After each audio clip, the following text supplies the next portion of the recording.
tevekuli, mbështetja në Allahun subhanahu wa taala, nuk e mohon marrjen e shkaqeve, marrjen e sebepeve.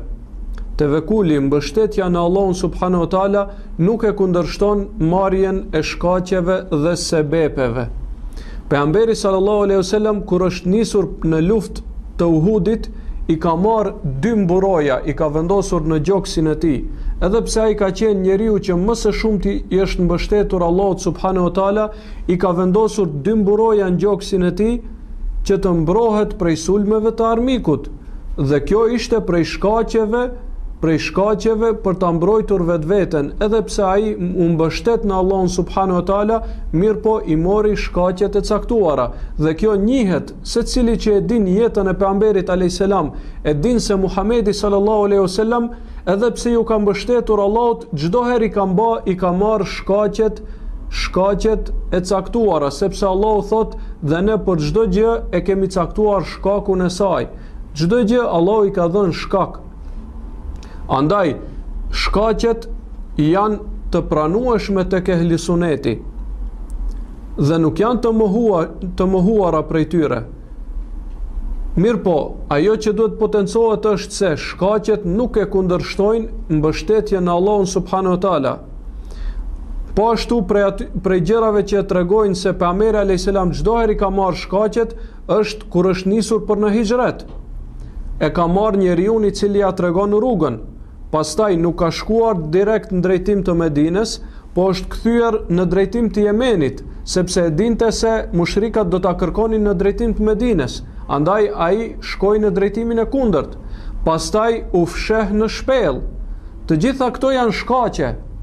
Të gjitha këto janë shkaqe të cilat ai mori, megjithse i mbështet Allahut subhanahu wa taala, sepse prej mbështetjes në Allahun është që ti marrësh shkaqet, që ta veprosh pjesën tënde të detyrës. Pjesa jote është ti veprosh ato në cilën Allahu të ka lënë të lirë të zgjedhish. Pastaj rezultatin leja në dorë Allahut, dhe kjo është tevekuli i sakt.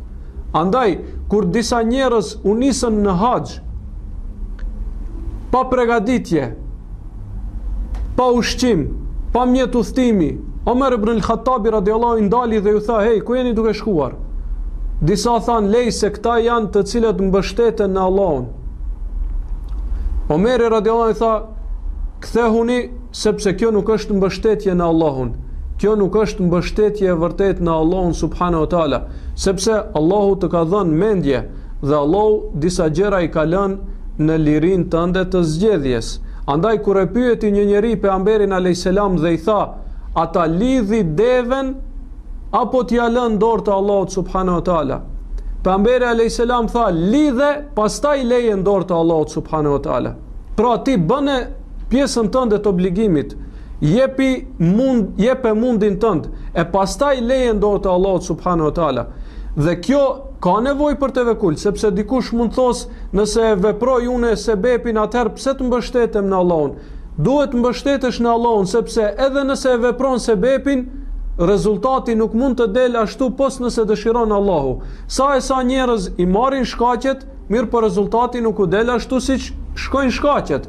Prandaj ka nevojë për mbështetje në Allahun subhanahu wa taala, ka nevojë për tevekul. Sa e sa njerëz për shembull e lidhin devën e tyre, mirë po dëshiron Allahu që devja të zgjidhet dhe të ikë. Pra, edhe pse ti e merr shkakun, rezultati nuk është në dorën tënde. Andaj ehli suneti janë mesatar në këtë rast. Mesatar në mes të ateistëve, të cilët thonë se nëse i merr shkaqet, u kry puna, s'është problem. Nuk besojnë në dëshirën dhe caktimin e Allahut subhanahu wa taala.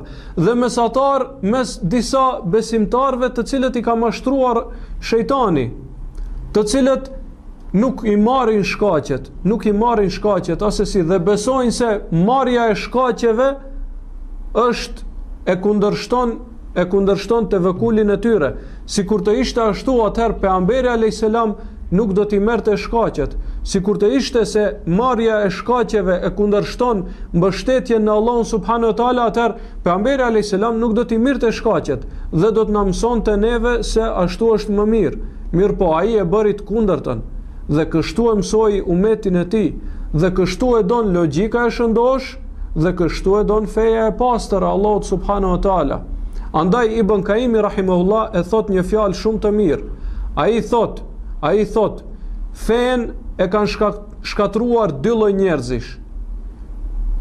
Njerëzit fetar, të cilët mendojnë se shkaqet nuk janë prej Allahut dhe se nuk duhet miren, dhe njerëzit jo fetar, të cilët ju kanë mbështetur komplet vetëm shkaqeve, duke e haruar mbështetjen në Allahun subhanahu wa taala.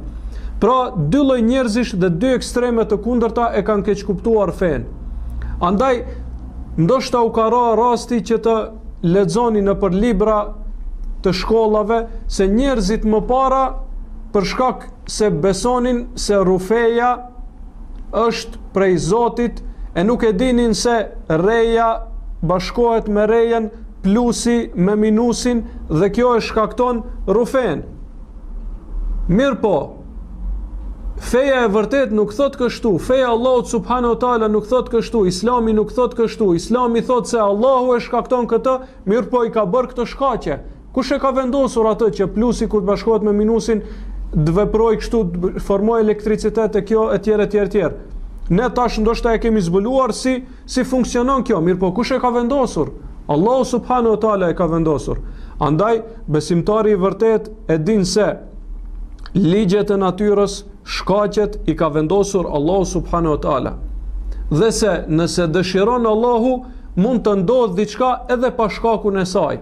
Mirë po, në shumicën e rasteve, veprat ndodhin sipas shkaqeve të tyre. Andaj besimtari i merr shkaqet dhe me këtë pajtohet me logjikën e shëndosh, me mendjen e shëndosh.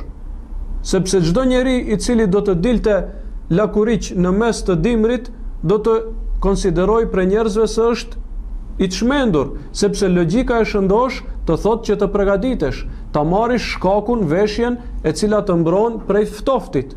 Dhe me këtë ehli suneti pra pajtohet me logjikën e shëndosh, sepse i pranon shkaqet. Mirë po thot se duhet edhe për skajmarrje së shkaqeve mbështetja në Allahun subhanahu wa taala, sepse prap, edhe nëse ti e merr shkakun, prap rezultati është në dorë të Allahut subhanahu wa taala. Merë për shembull një shembull interesant. Anijen Titanic. Anija Titanic. Njerëzit i morën të gjitha shkaqet që Titaniku mos të fundoset, që të jeti fort, i qëndrueshëm, i durueshëm, dhe kjo u ashtoi mendjemadhsinë sa që thanë nuk ka gjasa asgjë ta fundos këtë anije. Mirë po deshti Allahu dhe u fundos ajo. Pra edhe nëse ti merr shkaqet, prap rezultati është në dorë të Allahut subhanahu wa taala.